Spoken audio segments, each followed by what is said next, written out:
하나님을 알 수 있도록 풍성한 진리를 계시하셨습니다. 그런데 이렇게 선별된 성경 가운데 어떤 내용은 하나님께서 계속 반복을 합니다. 대표적인 예를 들면 구약 성경의 홍해 사건 같은 경우에 상당히 많이 반복을 하고 있습니다. 그런데 오늘 본문이 바로 그와 같은 유형입니다. 마태, 마가, 누가 이 세 복음서에 예수님께서 사탄에게 시험받은 내용을 공히 기록하고 있습니다. 그 많은 성경을 구별해서 선택하신 하나님께서 왜 같은 사건을 반복할까? 이것은 그 내용이 너무나도 중요하기 때문입니다. 1차적으로는 하나님께 중요합니다. 또한 우리 자신에게 너무나도 중요합니다. 또 성경에 보면 하나님은 역할 분담을 비교적 하시는 편입니다. 성부 하나님이 활동하실 때는 성령 하나님께서 활동하시는 내용들이 기록되어 있지 않습니다. 성령이 활동하실 때는 성부 하나님의 활동이 기록되어 있지 않습니다. 성자 예수 그리스도께서 활동하실 때는 나머지 두 양성은 별로 기록되어 있지 않습니다. 그런데 어떤 성경에 보면 삼위일체 하나님이 동시적으로 나타나실 때가 있습니다. 우리가 지난 시간에 들었던 예수님의 세례 사건에 보면 성부와 성자와 성령이 동시에 나타나셨습니다. 이런 사례는 성경 신구약에서 매우 드문 사례입니다. 조금이라도 성경에 관심을 갖고 있는 분이 있다면 그런 구절들을 통해서 생각을 많이 하게 될 것입니다. 그런데 오늘 본문도 삼위일체 하나님이 등장하십니다. 성자 예수님은 시험을 받으십니다. 그리고 성령은 4장 1절에 보면 예수님을 이끌어 가십니다. 인도자가 되셨습니다. 그리고 성부 하나님은 오늘 시험을 이기는 궁극적인 목적으로 나타나십니다. 이것은 왜 우리에게 이렇게 중요한 내용을 말씀할까요? 그것은 두 가지 목적 때문입니다. 하나는 인간의 비극이 어디서부터 오는가를 하나님께서 분석하여 보여주시는 것입니다. 하나님이 분석한다라는 말은 사실은 어폐가 있고요. 하나님이 인간의 불행의 사건에 참여하셔서 그 불행의 본질이 무엇인지를 드러내신 사건입니다. 학자처럼 연구해서 발표하신 것이 아니고 사탄에게 성령으로 이끌려서 가셔서 당하심으로 사람이 이런 경우 때문에 불행을 당한다라는 사실을 보여주셨습니다. 여러분 가정에 불행이 있습니까? 눈물이 있습니까? 슬픔이 있습니까? 마음에 상처가 있습니까? 고통이 있습니까? 다른 사람한테는 설명할 수 없는 비밀스러운 아픔이 있습니까? 이 모든 문제의 근원은 바로 여기 있습니다. 여러분 사람 대접 못 받고 산다고 불행하십니까? 여기 있습니다. 들으셔야 됩니다. 귀를 담아 듣기를 바랍니다. 그래서 예수님이 논문으로 말씀하지 않고 학문으로 말씀하지 않고 행동하신 일을 통해서 말씀하십니다. 또 하나는 어떻게 인간이 불행을 극복하고 행복할 수 있는가 예수님이 친히 보여주셨습니다. 오늘 여러분이 오늘 갖고 있는 가정의 문제의 해결점이 여기 있고 삶의 아픔의 문제가 해결점이 여기 있습니다. 만약에 그렇지 않다면 공경과 같은 말씀을 한다면 이 먼 시간을 이 소중한 시간들을 할애해서 여기까지 오신 여러분들한테 얼마나 의미 없는 시간이 될까요? 사우디아라비아에서 목회할 때 국제결혼하신 분이 한 분이 저한테 그런 얘기를 하셨어요. 말씀의 은혜를 받기 위해서 자동차를 타고 2시간 혹은 3시간을 갔는데 가서 세상 이야기나 실컷 듣고 오다 보면 오다가 눈물이 나서 견딜 수가 없었다고. 너무 마음이 슬프다고. 하나님께서 강단을 세우시고 여러분의 소중한 시간을 주신 까닭은 삶의 주변부를 건드리는 것이 아니라 인생의 행복과 불행을 하나님께서 다루고 있는 것입니다. 그래서 어떻게 하면 무엇이 불행의 원인이고 어떻게 하면 회복할 수 있는가 오늘 이 귀한 시간에 하나님의 음성을 우리 모두가 듣기를 주의 이름으로 축원합니다. 첫째로 불행이라고 생각하는 것 중에 아닌 것들이 있습니다. 그것은 환경입니다. 오늘 예수님이 받은 시험의 장소는 세 가지입니다. 하나는 광야입니다. 빈 들 사막에서 시험거리가 없습니다. 또 하나는 거룩한 성의 꼭대기입니다. 성전에서 시험 받는다고 사람들은 생각하지 않습니다. 그리고 또 하나는 온 세상이 보이는 전망 좋은 지극히 높은 곳이라는 어떤 특별한 장소입니다. 그곳에도 이 세 군데의 공통점에는 사람이 등장하지 않습니다. 환경의 문제가 아닙니다. 그런데 이 광야에서 시험 받으셨습니다. 많은 사람들은 불행을 만드는 요소가 내가 좋지 못한 동네에 살기 때문이라고 생각을 하고 이사를 다닙니다. 좋은 직장을 갖지 못했기 때문에 직장을 바꿔놓으면 좋을 거라고 생각을 합니다. 가난한 사람들이 사는 동네보다는 삶의 질을 격상시켜주는 좋은 장소에 가서 돈을 좀 내고 살면 괜찮을 거라고 생각을 합니다. 그러나 환경은 인간의 불행의 요소가 결코 아닙니다. 가장 극상하고 최상의 환경이었던 에덴 동산에서 인간은 범죄했습니다. 그리고 그 첫째 자식인 가인과 아벨이 살인을 저질렀습니다. 그 살인의 동기는 예배 문제였다는 사실을 성경은 말하고 있습니다.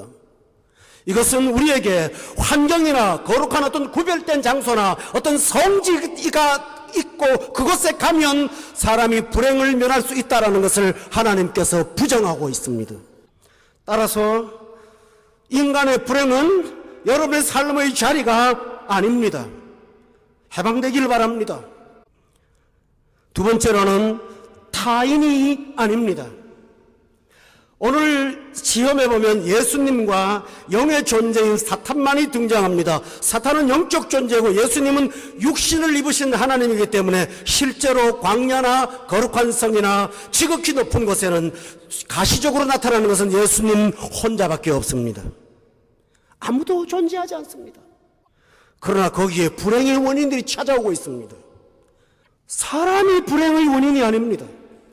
많은 사람들은 부모가 불행의 원인이라고 생각합니다. 남편이 불행의 원인이라고 생각합니다. 아내가 석연치 못해서 불행의 원인이라고 생각합니다. 그래서 사람들은 관계를 끊기도 하고 바꾸기도 하고 새로운 관계를 맺기도 합니다. 이혼을 하면 행복할 거야. 이 사람과 교제하지 말고 저 사람과 만나면 좀 삶이 좋아질 거야. 고통스러운 부모로부터 해방을 받았다면 결혼하면 괜찮을 거야. 저 남편 때문이라면 남편하고 이혼할 수 없으니 무시해버리고 말자라고 생각합니다. 그러나 인생의 불행은 타인이 주는 것이 결코 아닙니다. 삶에는 문제가 있지만 문제는 문제가 아니고 문제를 대하는 방식이 문제라는 사실을 기억하십니까? 따라서 사랑하는 교우 여러분, 예수님이 홀로 시험받은 것은 사람이 불행을 가져다 주지 않는다라는 사실입니다. 가만 생각해 보세요. 만약에 사람이 불행을 준다고 생각하면 우리는 모두 다 적대 관계를 갖게 됩니다. 목회자는 성도들에 대한 갈등을 갖고 적대 관계를 가질 것이고, 성도들은 목회자에 대해서 불신고 깊은 늪을 갖고 사람을 대하면서 신뢰가 가기까지, 그 사람에 대한 신뢰가 생기기까지 말씀이 귀에 들어오지 않습니다. 오늘 이런 것이 현대사회의 모순 아니겠습니까? 사업을 해도 그 사람이 신뢰를 받을 수 있는가라는 많은 검증 끝에 조심스럽게 다가가는 것이 오늘 인간입니다. 그러므로 모든 사람들이 장벽을 쌓고 있습니다. 어떤 섬과 섬이 있는데 국가에서 다리를 놓으라고 자재를 보내줬습니다. 그런데 이 섬과 섬 사는 골 깊은 불신과 좋지 못한 환경이 있었습니다. 그들은 각자가 나누어 가진 그 자재를 갖고 다리를 놓지 않고 성벽을 쌓았다고 했습니다. 오늘 이와 같이 우리는 우리의 아름다운 자원들, 관계를 증진하는 자원들을 갖고 관계를 끊는 장벽을 삼고 있는 것이 얼마나 많습니까, 여러분?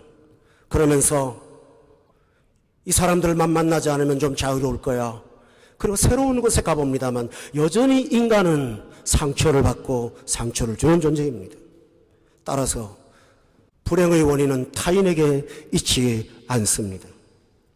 세 번째로는 조심하고 들으십시오. 사탄도 아닙니다. 오늘 본문 3절에 보면 사탄은 정확하게 정의를 내려서 행동하는 자가 아니라 유혹하는 자라고 되어 있습니다. 그런 유혹을 하지 행동을 하는 존재는 아닙니다. 오늘 3절에도 보세요. 행동은 하지 않으면서 유혹을 합니다. 3절에 보니까 돌들로 떡덩이를 한번 되게 해봐라. 해보라고 하지 자기가 하지 않습니다. 둘째로 6절에 보면 하나님의 아들이면 한번 뛰어내려봐. 말로 합니다. 또 9절에 보십시오. 거기 보면 사탄이 뭐라고 그러죠? 한번 절해봐. 자기가 하는 거 하나도 없어요.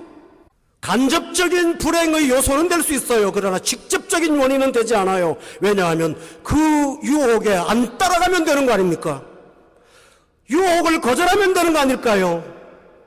따라서 궁극적으로 사탄의 불행의 원인도 아닙니다.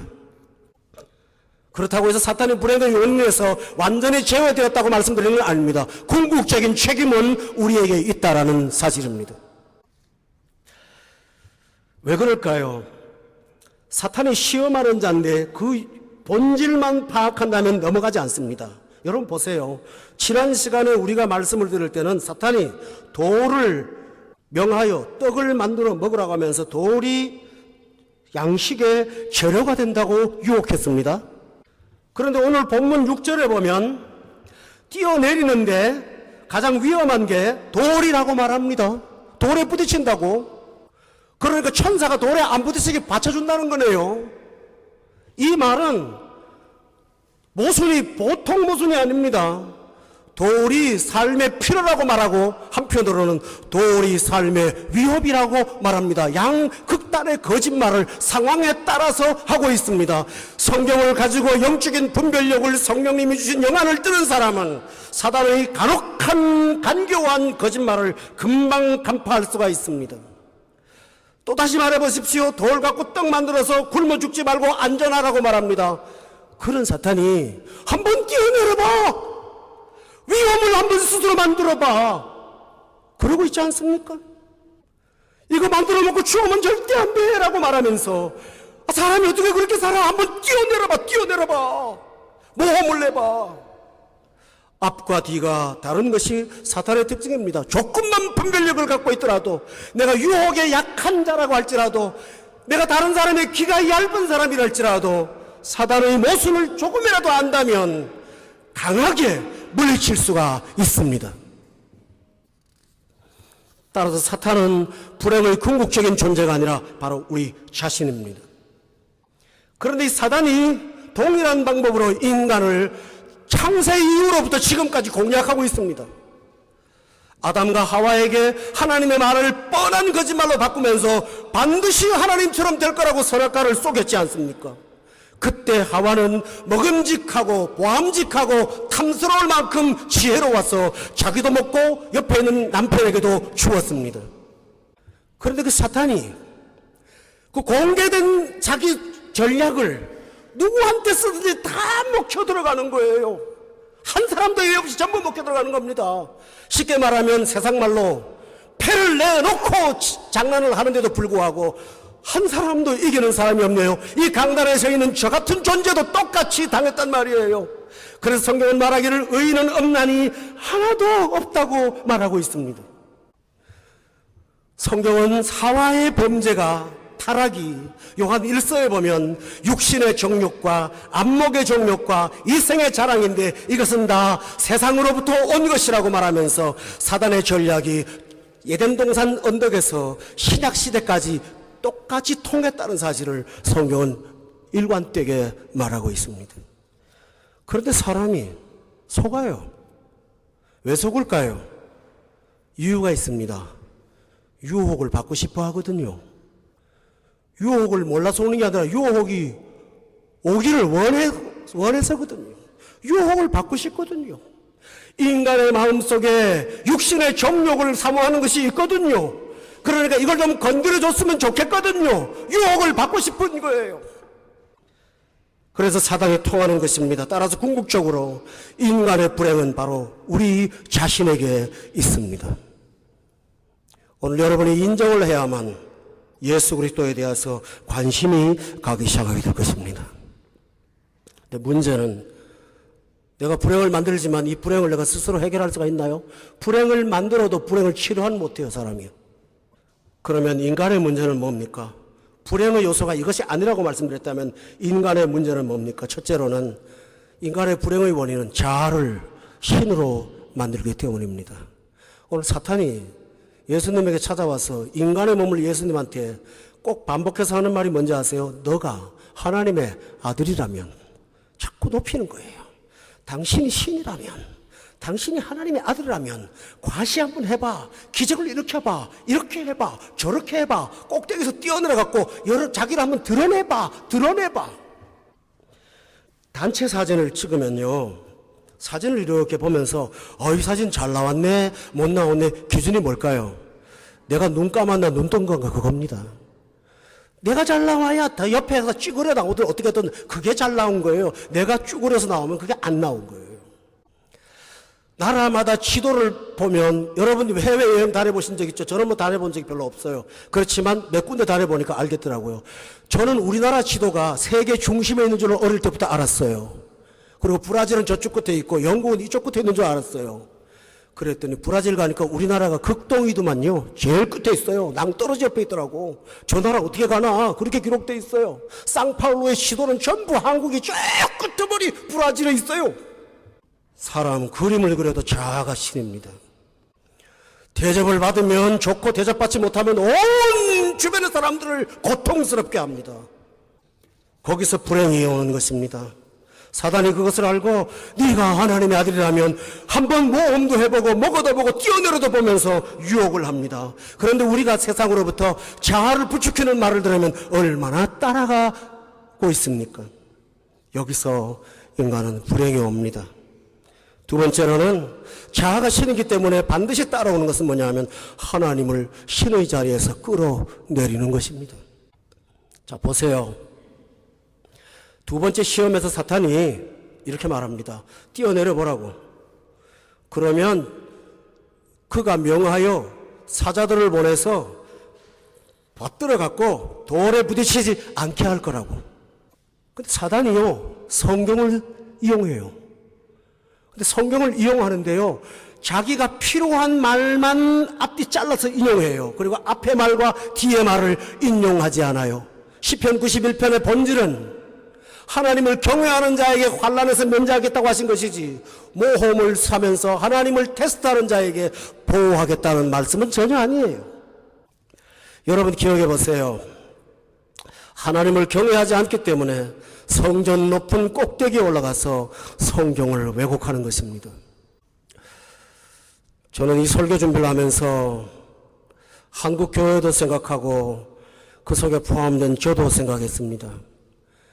강단에서 거룩한 꼭대기에서 하나님의 말씀을 자기가 갖고 싶은 이야기대로 왜곡시켜 성도들에게 하나님 말씀을 짜집기 위해서 보여주는 그 자리가 하나님을 대변하는 것이 아니라 하나님을 신에서 내려놓는 거라는 사실을 저는 두려움으로 깨달았습니다. 사랑하는 교회 여러분, 조금 믿음 있는 사람들이 자아가 신이 되면 자아를 온전케 하기 위해서 하나님을 깎아내리는 경우가 있지 않습니까?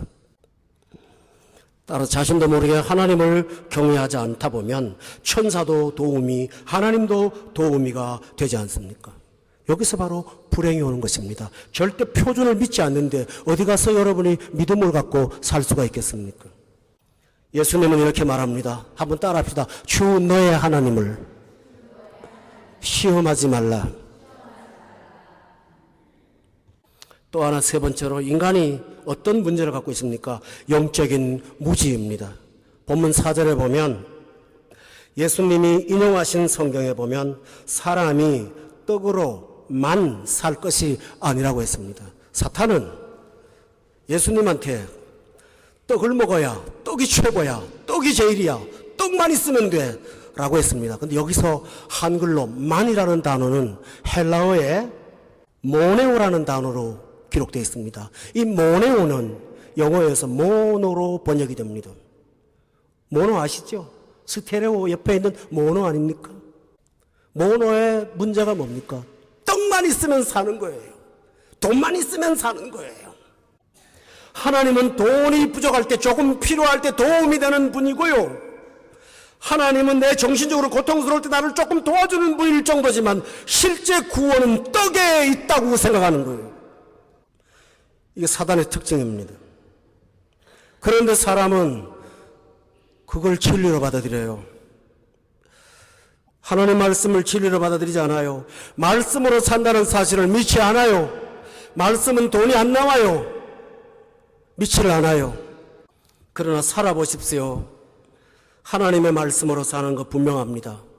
그런데 우리는 속습니다. 무지 때문에. 또 하나 있습니다. 하나님을 언급만 하면 도움을 받을 수 있다고 착각합니다. 여러분 보세요. 뛰어내리라고. 그러면 받아줄 거라고요. 100이면 100사람이 다 망하고 안 되는데 모든 사람이 창업하는 사람의 마음속에는 공통적인 생각이 있어요. 나는 안 그럴 거야. 나는 다를 거야. 나는 그들 부류와는 좀 다르지. 내가 성실한 사람이고 경험도 많고 노력도 하는데 나는 똑같다고 생각할 수가 없어 라고 뛰어드는 것입니다. 확률 2%가 내 거라고 도전을 하는 것입니다. 뛰어내리면 받아줄 거야. 이상하죠?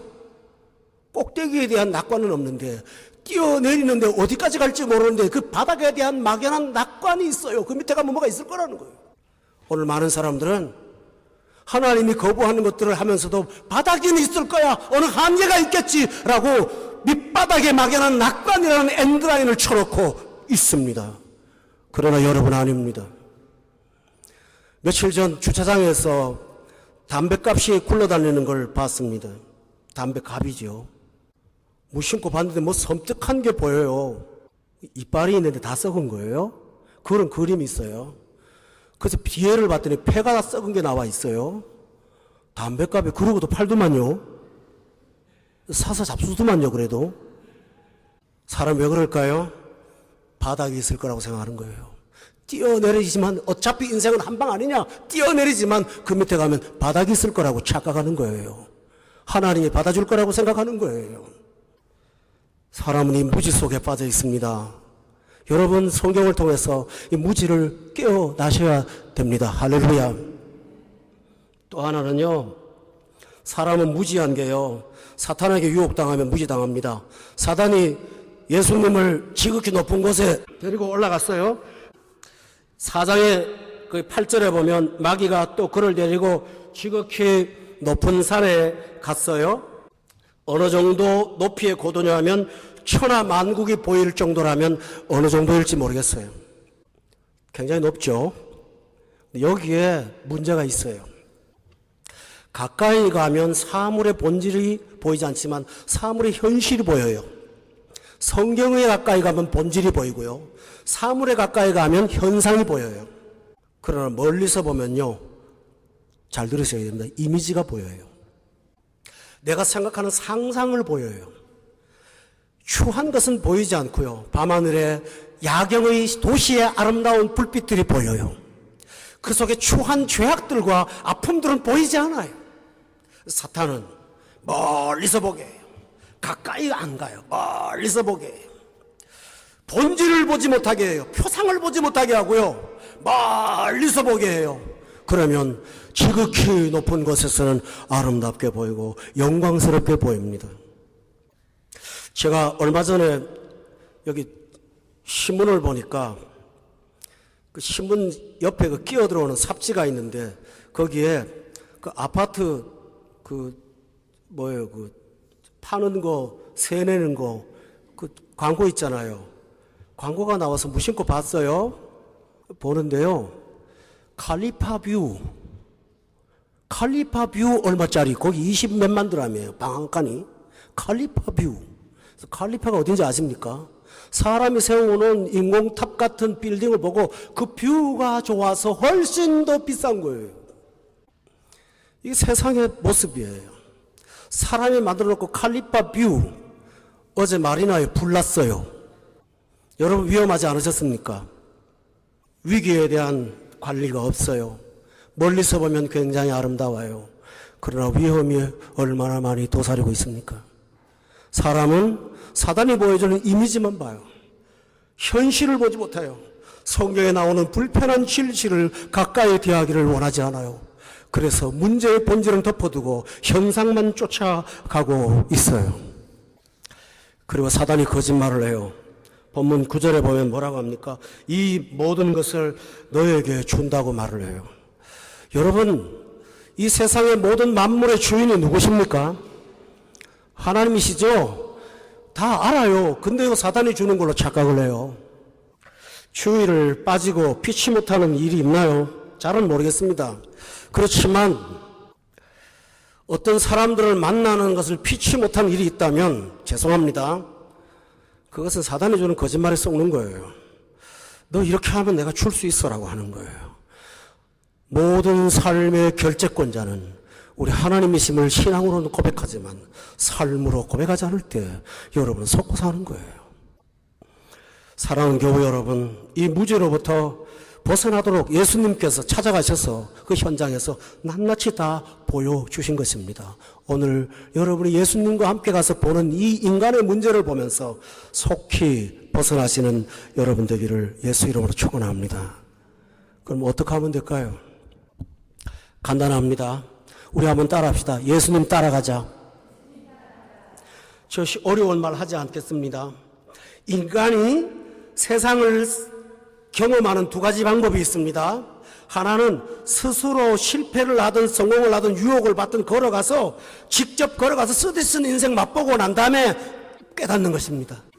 그런데 그 과정에서 상처를 많이 받아갖고 성격도 달라지고 성품도 달라지고 사람에 대한 허무주의, 허무감, 비관이 꽉 차갖고요. 사람이 하나도 안 바뀝니다. 경험으로 인생 배우는 것은 배우지를 못합니다. 그러나 하나님께서 말씀을 통해서 우리에게 인생 경험을 미리 알려주십니다. 따라서 말씀을 보고 따라가서 두려워하고 경계하고 거절하고 거부하면, 다시 말하면 악인의 길을 쫓지 않고 죄인의 길에 서지 않고 오만한 자리에 앉지 않는 사람이 된다면 그 결과를 맛보면서 배우는 슬픔과 참담함을 경험하지는 않게 될 줄로 저는 믿습니다. 그래서 시편 기자는 말하기를 고난 가운데 이 말씀이 없었다면 나는 벌써 망했을 거라고 말하고 있지 않습니까? 따라서 우리가 할 수 있는 것은 주께서 걸어가신 길을 우리도 따라가는 것입니다. 누구든지 나를 따르려거든 자기를 부인하고 자기 십자가를 지고 나를 따르라고 했으니, 주가 걸어가신 길을 함께 따라가며 주께서 거부하신 것을 함께 거부하며 주가 우신 것을 같이 울고 주께서 웃으신 것을 같이 웃는 것입니다. 이런 사람이 될 때 여러분의 삶에 고난을 이겨서도 예수님의 형상이 나타나게 될 줄로 저는 믿습니다. 두 번째로는 우리 따라합시다. 말씀을 붙잡자. 오늘 예수님께서 시험을 무엇으로 이겼습니까? 시험을 말씀으로 이겼습니다. 본문 4절에 보니까 말씀하셔서 말씀으로 산다고 말씀하심으로 이겼습니다. 7절에 보니까 주 너의 하나님을 시험하지 말라고 하면서 하나님을 하나님으로 대하는 방법을 가르쳐 주셨습니다. 본문 10절에 보면 주 너의 하나님께만 경배하라고 하시면서 삶의 목적을 가르쳐 주셨습니다. 사랑하는 교회 여러분, 따라서 우리가 할 수 있는 것은 우리가 하나님의 말씀을 붙잡는 것입니다. 여러분이 성경을 하나 꼭 찾아야겠습니다. 히브리서라는 성경이 있습니다. 하나님이 뭘 하시는가? 1장 3절 시작. 영광의 광채시요 그 본체 형상이시라. 그의 능력의 말씀으로 만물을 붙드시며 그를 정결하게 하는 일을 하시고 높은 곳에 계신 지극히 크신 위의 우편에 앉으셨느니라 라고 하셨습니다. 여기 보면 그의 능력의 말씀으로, 그 다음에 뭐라고 그랬나요? 만물을 붙든다고 했습니다. 교우 여러분, 우리가 이 땅에서 시험을 빠지지 않고 불행하지 않고 살 수 있는 방법은 하나님이 허락하신 말씀을 꽉 잡는 것입니다. 그러면 그 말씀이 여러분을 붙잡아 주실 것입니다. 마지막으로 저는 실제적인 말씀을 하나 더 하겠습니다. 따라합시다. 말씀을 적용하라. 예수님은 모든 상황에 필요 적절한 말씀으로 대응하셨습니다. 사탄이 떡 만들어 먹으라고 할 때는 신명기에 있는 말씀으로 대응하셨습니다. 뛰어내라고 말할 때는 시편으로 대응하셨습니다. 그리고 하나님을 경외하지 못하게 하는 그 아주 큰 시험을 할 때는 예수님께서 신명기를 통해서 다시 또 인용을 하셨습니다. 사탄은 이 말씀을 내게 적용할 때, 교리로만 있는 것이 아니라 적용할 때 사탄은 이길 수가 없습니다. 시험에서 능히 빠져나올 수도 있고 시험에서 승리할 수가 있습니다. 따라서 교우 여러분, 하나님 말씀을 지식으로 많이 습득하시되 우리 생활에 적용하며 사시는 여러분 되기를 예수 이름으로 축원합니다. 저는 재미있는 얘기를 하나 들었습니다. 어떤 사람이 아침에 성경을 읽고 있는데 그 책상 위에 친구에게 꿔준 돈의 이자를 받은 봉투가 있었습니다. 근데 그날 아침 성경을 읽는데 본문 말씀에 별리로 꾸이지 말라, 이자를 받지 말라는 구절이 나온 거예요. 그래서 이분이 성경을 묵상하다가 마음에 양심이 걸려서 이 봉투를 가지고 친구에게 찾아가서 은행 이자야 적법한 상거래지만 개인 간의 거래에서 내가 이렇게 이자를 받을 수 없노라고 돌려주고 왔다고 합니다. 그 다음 날 성경을 묵상하는데 어떤 글이 나오냐면 이자를 받은 사람은 2배로 갚을지니라 라고 되어 있는 거예요. 만일에 오늘 아침에 알았다면 난 2배로 갚아야 되는데 생활에 적용한 거예요. 그리고 나서 돌아가 보니 성경대로 산다는 게 쉽지 않구나 라고 경험했답니다. 사랑하는 여러분, 성경을 적용하고 살아보다 보면 우리의 마음에 갈증이 일어납니다. 하나님, 내 힘으로는 못하겠습니다. 적용은 하되 내 힘으로 실천 못하겠습니다. 성령님 나 도와주세요. 성령 충만하게 해주세요. 내가 이걸 감당할 수 있도록 순종의 능력을 주시옵소서 하고 매달리게 될 줄로 믿습니다. 그리하면 목이 말라서 예배 시간에 나온 것도 있지만 하나님의 은혜를 사모하고 그 능력을 사모하는 마음으로 찾아오게 될 줄로 믿습니다. 그 결과가 무엇일까요? 이에 마귀는 예수를 떠나고 입니다. 우리 따라합시다. 이에 마귀는 예수를 떠나고. 여러분의 삶의 가정을 행복하게 하지 않는, 불행하게 하는 사탄의 음모가 여러분의 가정에서 떠나기를 바랍니다. 삶에서 떠나 추방되기를 바랍니다. 다시는 접근하지 못하도록 역사하시기를 예수 이름으로 축원합니다.